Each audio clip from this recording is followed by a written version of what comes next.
Hi everybody, welcome Hi. back to Books and Beyond Season 4. This is our first video episode and we are so happy because we're finally meeting in person after so long and doing this in person. So hi Michelle. Hi Tara, I've been waiting for this since forever.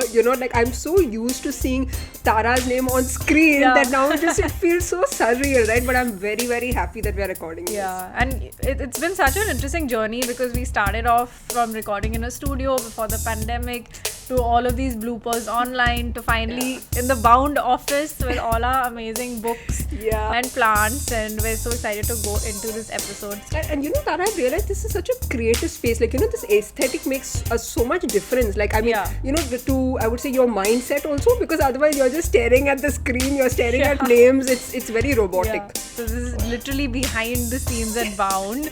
But we're here to talk about a very interesting topic today. We got talking about it and we were like, we must do this for the episode.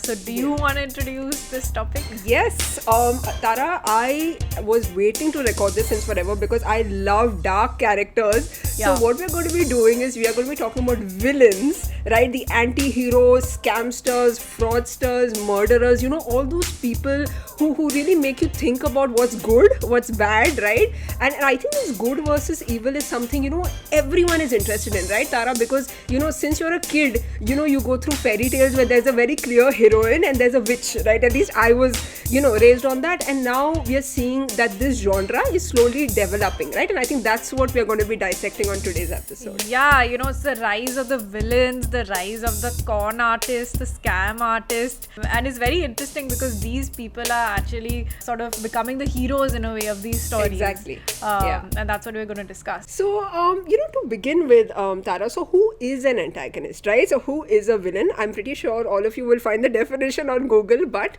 what we thought a villain is, at least, what I thought, Tara, is that when I was growing up, when I saw all these fairy tales, there was very clearly a heroine, the princess, and there was always an opposing party who's a witch or who's a villain, right? So you clearly know who's good, who's bad, right? But what I've noticed now, right, the definition of the villain or the antagonist has changed because, that person has become the hero. That person has taken front stage, right? So what do you think? Yeah, I agree. There's so many movies and books now where it's all about the villain because it's less boring, right? Because the hero is always sort of like one-dimensional. They're perfect and we can never be like them. But I guess for a villain, we see a little bit more of our own dark side perhaps in it. I don't know. But I also find it interesting that the definition of a villain has changed in terms of also looks. Because when we were kids, and it still does happen, but it's changing, is that villains were always portrayed as something that is deformed, somebody that is not traditionally good looking, maybe disabled. They were always othered. Correct. Even in terms of Disney movies, you'll have sort of like Cruella or you'll have Ursula the witch. They don't look good. They look scary. Now we're moving into a space where not only is the villain story becoming more interesting and coming into the forefront, and the villain is not a foil to the hero but is just the center of the story, but also they're sort of like not otherizing it in terms of the look so much, which I find interesting. We have like Leonardo DiCaprio, we have Jared Leto's Joker, we have these charming psychopathic villains, we have these beautiful heiress villains, all kinds of stories are coming and we're getting more and more drawn to them than ever before. So, the evolution of this whole genre has changed, but what do you think why has it changed? Why are these stories coming so much in the forefront? Why are you as a reader, consumer, listener so attracted now to these stories of antagonists that Netflix is producing story after story, Yeah, so actually, if I, think about it, and there's a lot of food for thought there. I have always been drawn to dark characters. I don't know why, please don't judge me. But I have loved characters, for example, about psychopaths or serial killers, murderers, but... Michelle. So, actually, the reason is, Tara, I even wanted to study abnormal psychology. And gosh, that's so cool. Yeah. So, I think we're drawn to, like you said, this other, which is also a little problematic. Like, what I feel is, had this been normalized, had it been a very normal feature, people might have not been that interested in the genre, right? I think the reason is because, we know that there are certain rules in society, there are certain civil, behaviors, patterns of behavior, and we all try to be the good citizen, the good person, right? We all want to be loved and all of that. But what I find very interesting about these characters is, they just draw you with their, personality, with their charm, and with their intellect, right? So, I mean, there are different kinds. So, there are, fraudsters, scamsters, murderers, serial killers. There's a lot to unpack in this because there are different types of characters. But I feel, the reason we are really drawn to it is because we are different. I think that difference is something that makes us really drawn to it, right? What about you? So you're saying that it's so out of bounds, because I've often asked myself, why am I watching these very like dark things, or why am I watching people sort of like conning people out of billions of dollars, and like what is up with this, right? Why are we like so into it? And I think you're right, it's because it's so far out of our it's a good story, like, do I want to know it's entertaining. Do I want to know the story of a perfect human being, or do I want to know about this like crazy con artist who pretended to be this whole other person, and then like it's just such a good story. And I think for me it's part of that whole entertainment. Like, it's way more entertaining. And it's voyeurism, like you said, right? Yes. Like, it's so far out of your own realm of how you think you should act, that you're always asking the question, but why? Why are you doing this? And you always want to know how it turns out. You want to know, do they change? Do they, stay the same? Do they get worse? Right. So now that we've understood why we are drawn to these characters, I think Tara, there are so many kinds of dark characters, like I said, right? So I am usually drawn to, like I said, serial killers. So the first time I had come across this on screen, because I don't read much of crime, right? Why do you think you don't read but watch? That's actually, so I read more of literary fiction, and I've realized that to read a lot of crime or to read a lot of investigative stories, you have to be very, very observant, right? That, I mean, what I mean is, in literary fiction you can flow with the character, you can flow with the language, but in crime or in mysteries, you have to pick on the clues or on the basically the points that they mention with lightning speed, right? And that's something I'm trying to learn. So I'm actually trying to read more of crime. So thank you for asking me that. So what I do is, Tara, I write notes. So for example, if I think maybe, this point could be relevant, like I'm trying to piece the puzzle together. So why screen? Why like? So it's obviously easier, right? Yeah. So I think what I think is, in a screen format, they make it more understandable to a wider audience. But if you're reading a crime book, it's just crime enthusiasts who get that story. So the first person that I liked was actually Dexter, right? So to just give our viewers and you a little view on who Dexter is and why he's interesting, right? So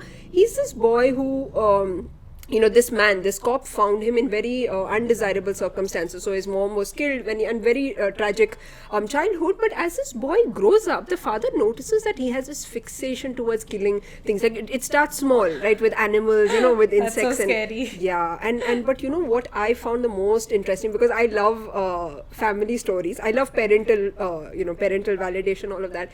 This father is so protective of his son that he says, son, if you really can't control this urge to kill, why don't you kill the bad guys? And I was like, oh my gosh, like, what a parent, right? But I mean, that's a different thing. So you're constantly thinking whether this is good or this is bad, right? Because yes, he's killing the bad guys, but at the end of the day, who is he to decide who is bad, right? So that was the first time I noticed. But I think Tara, you're not much into serial killers. Why is that? I love this question. Are you into serial killers or not? Oh gosh, I should have framed that better. I find there's a big difference between the white portrayal and the brown portrayal.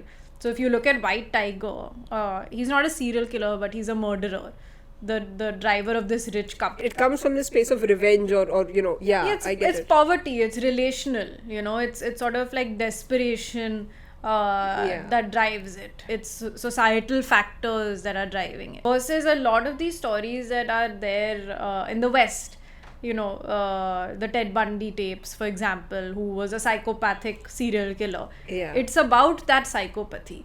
It's not about, it's coming from a place that is very different than the place that, South Asian stories of these con artists or serial. The context is very different across the kinds of villains and con artists there are. And if I can add to that, Tara, what I've realized is earlier, as you said in this depiction, Hollywood typical white female, there was, not white female, white male characters, they always had a sob story behind it, right? Like, I mean, this childhood abuse that then makes them who they are. But I think right now, in the stories that are coming out, they have removed that, right? Like we said, so the villain just comes up front and we get to see who he is, what he does and all of that, but we don't get to see that sob story. Yeah. So I think that's one way how it's also evolved on screen. So yeah, serial killers, there's a lot to unpack, that whether it's sort of like you showing their childhood stories, whether it comes from place of desperation or psychopathy, female serial killers as well, which is a whole other thing. I don't know of many, and there's so much to unpack. But I want to go, speaking of, not showing the backstory, I want to go to this scam artist thing, which is my favorite genre of all time, and I think of the world, because the kinds of content that is being churned out about scam artists and con artists, every day there's a new serial. Correct. Every day there's a new book about somebody doing the con, right? I want to make a few points about the con artist, but the one thing that I would like to point out is that I find it really funny. So, for example, there's this con artist. Let's take the most recent show that's out on Hotstar. It's called The Dropout. So, it's based on this book, which is fabulous. The book is called Bad Blood, and it was basically an investigation into company of this very young woman, the first female billionaire, Elizabeth Holmes. So she dropped out of Stanford and she said that I'm going to invent a machine that instead of taking a needle for your blood, I will do a pinprick, and then I will have hundreds of blood tests done. So she got a lot of investment, everything, but the technology didn't work at all. It's really funny. So then her net worth by the end of it came down to zero from a billion. I know. And she was named one of the most disappointing women, I think, by Forbes. Yeah. It's a crazy story. It's a mad story, but it's very interesting. I especially like this kind because sort of it shows a slippery slope. It shows that, because this person really believed in the product at first, but then she couldn't make the product. So she kept doing this like jugad, and like in business school you learn about slippery slope. So you mean probably the intention was good initially? Yeah, even for WeWork, right? The intention, like it shows intention probably was to create that, and then they sort of like started swindling and started. Unfortunately, you say slippery slope is a very good way. But I think the other point that I wanted to make was that they actually lost a lot of money. But then think about it, Michelle. Both We Crashed and Dropout. There's podcasts. There are TV shows. Dropout is even going to be made into a movie with Jennifer Lawrence. That story, and all and those stories make so much money. They actually make money. I mean, not the person itself, but exactly. I think I get what you're saying. It's this, there's so much fodder there, right? Like I think, and as you said, I think movie is just one format, and if we probably invent another format, there'll be another adaptation. But I think so me, Tara, the first time I thought about this whole con artist scam thing is because I generally think in one direction, and we have this certain moral values of good and bad. So the first time I came to know was through Wolf of Wall Street. Oh gosh, when I saw that, I was like, okay. And as you said, it might have begun with this need to just make a sale, right? And a lot of people think that we at Bound are just readers, are just editors, but we do put on other hats, and sales is a very, I would say, essential part of the job, right? And the thrill you get when you make a sale, right? I mean, that's amazing. But it started from that, and then, as you said, it's a slippery slope. So what I think is this fascination for understanding what goes on in their minds will never end. Have you seen this show called Tinder Swindler? No, I haven't. It's crazy. Oh, I mean, that sounds itself so interesting. Tinder Swindler. Basically, this guy, he pretended to be this billionaire on Tinder. So he used to like match with these women, and then they used to fall in love with him. And then he used to ask them, and then he used to like be like, oh, I'm in some like dire straits, like my dad is not giving me money and something. So you give me money, and then he used to take money. It's a true story. Take money from them and then just sort of like disappear. But to add to that, Tara, I just read a news that in the pandemic, this kind of crime has increased a lot. Really? Yes, because apparently people are lonelier, right? You don't get to connect with people as you used to. Like, see, we are meeting after so long. So, apparently this is a thing where guys pretend. I mean, I'm sure, there might be girls who also do this. I'm not sure. But majority of them, guys pretend to, probably go through very unsavory circumstances, and then the girls transfer the money. The next day they disappear. That's so they change. scary. Yeah, and it's a thing apparently. It makes me think, like we are like talking about how these stories are so much fun. Like, these books are amazing, these movies, there's like, but there are real people, there are real consequences to these people, apart from the entertainment and a good story, these people are being affected. So what do you think about that aspect of it when engaging in watching a story about a serial killer or a con artist, or because we also in these stories we're rooting they make it in such a way, whether it's a book or movie, that we're rooting for them. Exactly. That's a very, very interesting point. And in fact, that human element is why actually, as I said, I watch it. Of course, you watch it for other things like how are they using their intellect, because they're very smart people, all of that. But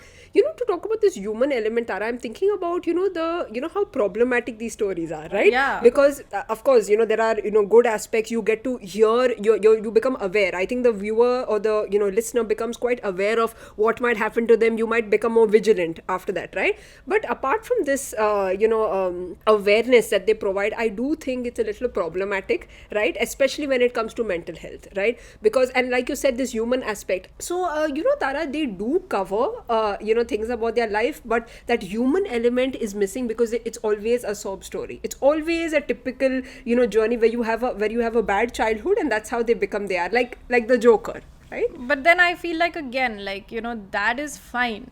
Like I think the problem, because people do have bad childhood, so like portraying something that is a bad childhood is fine.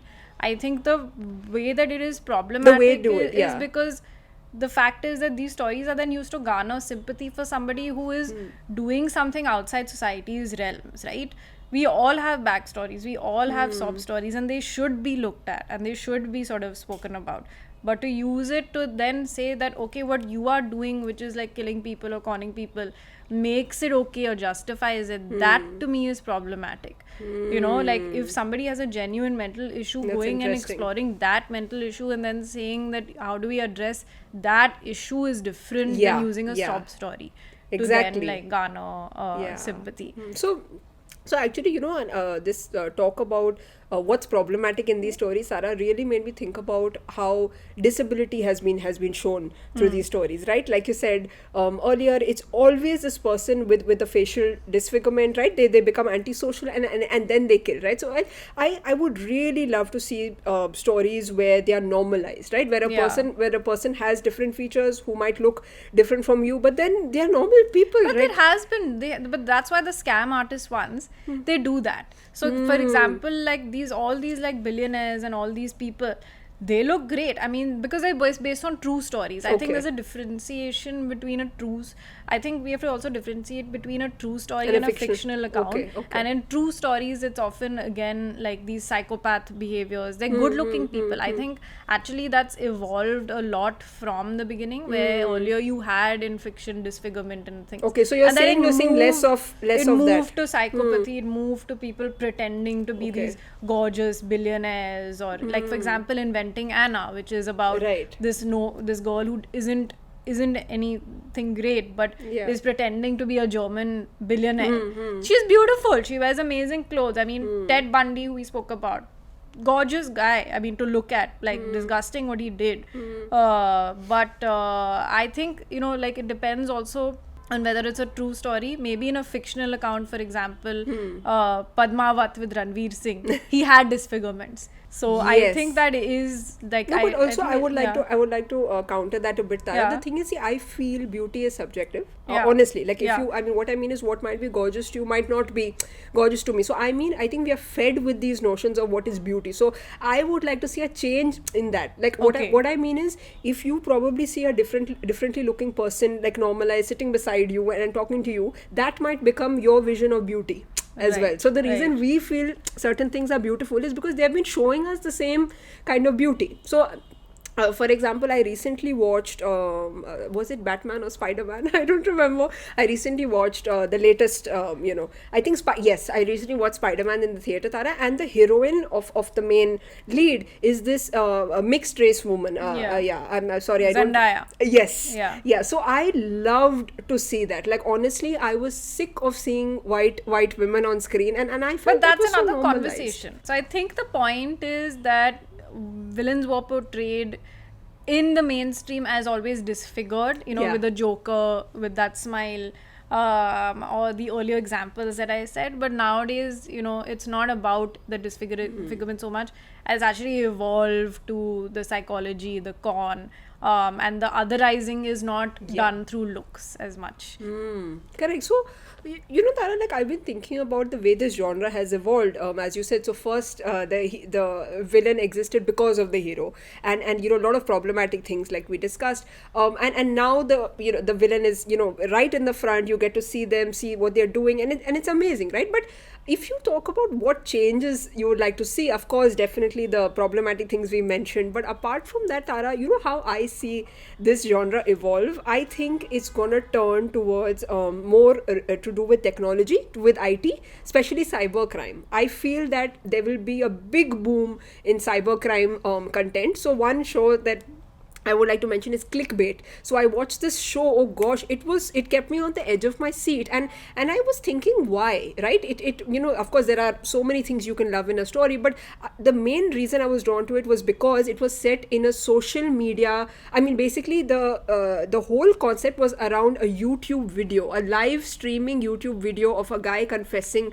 to a murder. So I think there's going to be more of social media and more of technology. That's something I'm interesting. Sure. Yeah. I think we can definitely bet on that. For me, as you guys know, like, I love con artist stories, and I can give you like a full list, which I'm going to put in the show note, about like recommendations of books and movies. So I think those are evergreen. And there's more Indian versions of those also coming out, because India is full of con artists, like the Bad Boy Billionaire series, or the Harshad Mehta scandal, and there's so many that we don't know. Correct. And people are just going to keep conning people because they're never going to stop. They're always going to try their luck. Whether it's a Robin Hood where they steal from the rich and give to the poor. Both, I think both ways. Stealing, correct. But stealing from the poor and giving to the rich, I think, is something I maybe would not like to watch. I think there's a perverse pleasure in watching somebody like steal from the rich and give to the poor. And there's also a perverse pleasure in then seeing someone who's done something so wrong fail. Like, you're right. I get what you mean. It is problematic. Like, even as viewers, it makes you wonder, why are you watching this, right, in the first place? There was this movie called Changeling, where I love that movie. So Angelina Jolie, based on a book. Yes, and it's a true story. So the thing is that I have been following, I mean, I have this fixation, okay, please don't judge me, but I've been following stories of true crime, murders especially, and what I really wanted to understand why people become, I mean, how do they become serial killers, right? So in this Changeling story, it's actually based on a real story called the Chicken Coop Murders, and they are chilling. My God, like, even when I think about it, I get goosebumps. So Tara, this guy, he lived in in some places in the US, especially people who've not been in the US, everyone thinks probably everything is like New York, bustling, city life. No, but he was living on a farm, pretty deserted area, I mean, and no one would visit there. What he would do is he would keep a boy in his in his car, and he knew that would be a very good excuse for a child to get into the car, and he would kill. So he was a serial killer of children, and that movie is something I rewatch again and again and again, mainly because it was the first time I saw a female character, right, the mother of the son, who is a working woman. I loved that, back, I think it was set in the 1920s or 30s, she was a single working mother, and the kind of effort she put in, and she did not find her son. Like, it's a very, very disturbing movie, but for me, that's my favorite, because that movie didn't fetishize, like you said, didn't fetishize the psychopath, but it focused on the mother's point of view.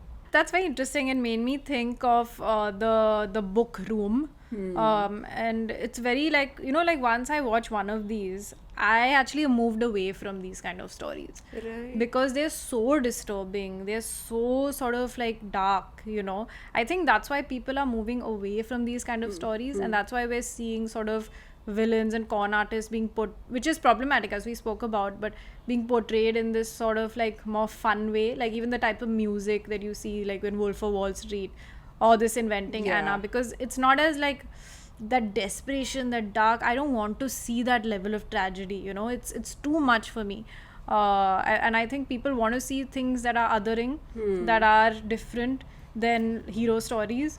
And I think, but they also don't want to see like such dark tragedy, and that's why there's a new kind of evolution of you know, fun stories about villains and stuff, where you don't see that as much.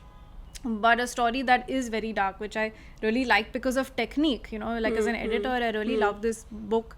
It was called Room, and it was told from the point of view of a little child, who basically, the story was that this woman was trapped by a guy in America in a very small room. Correct. And she was abused, and she had a kid, and this kid only knew, had never seen anything but a room. Yeah. So, you know, the kind of language and the kind of perception that this kid then has, because they've only seen like 4 walls, is so different, where like a table becomes like the table, like a you know, like a very she gives each of them a personality. And the whole mind of that child, the way that the writer has portrayed it, I think that skill of writing from that child's point of view, that was fabulous for me. But coming back to this topic of you know, these villains or these anti-heroes or scam artists as the center of the story, which is your favorite villain or anti-hero, or whatever you want to call it? I think our viewers now might not know of this character, because I just remembered, you know, so this is not something which is on an OTT platform. It's not a show, but there's this Bollywood movie called Oye Lucky Lucky Oye. Okay. And it's Abhay Deol. Of course, everyone knows what a fantastic actor he is, right? Like, I mean, he chooses a little different art kind of films. I loved that movie because, again, he, you know, becomes a con artist, and it's out of circumstances that turns him into that. I just absolutely loved it because it shows you the layers of society. It shows you corruption, and you know, he's so different. I don't think I've not seen any other character from a small town being depicted that way. So for me, that is my favorite anti-hero. What about you? I like the South Asian stories because, again, the circumstances are so different than mental health. It's about the society. My favorite is very difficult to say. Mine would have to be female, because here's another thing. We always see sort of more men doing these sort of swindles and things, and it makes sense. It makes sense.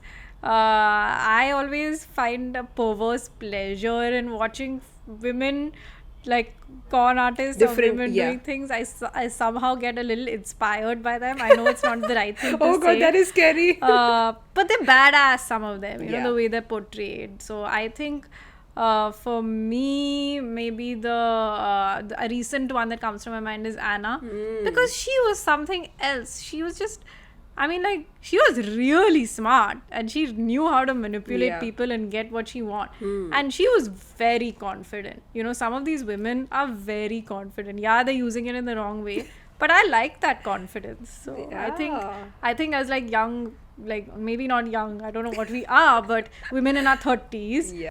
It's nice to, like, you know, we speak about this all the time. It's nice to see women biking. It's nice to see women trekking. Like, I mean, role models might not be the best thing to say here, but I get what you mean. Because I think, you know, when you spoke about that, Tara, I was just brought back to this saying that always, you know, like, women are always corrected.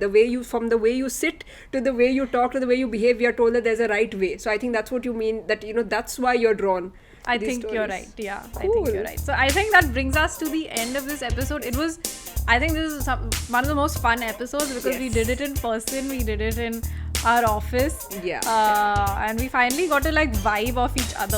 Correct. Like and also I think one of the most entertaining and favorite topics, right? Like, I can talk about dark characters for hours. This is one of the first things we started talking about because we were like, oh, you also like, you know, because when I first started watching all of this, I thought there was something wrong with me. Yes. You know, I was like, is there something wrong with me? That's why I like this. Look, actually, you know, I don't admit to many people that I watch dark stories because, you know, I thought, okay, what will they judge? I mean, they'll judge me. So. But now it's become so mainstream, and I'm happy that we're like talking about it. Yes. So here's to many more interesting conversations about books, content, storytelling, and we'll be back next Wednesday with another guest, and we're going to be doing many more of these video series. So keep watching, subscribe to our YouTube channel, follow us at Bound India on all our social media platforms, and we look forward to seeing you next week. Yes, and don't forget, please let us know who is your favorite villain or character and tag us because we would love to know, right? Yes. Cool. Okay, so until next time. Bye-bye.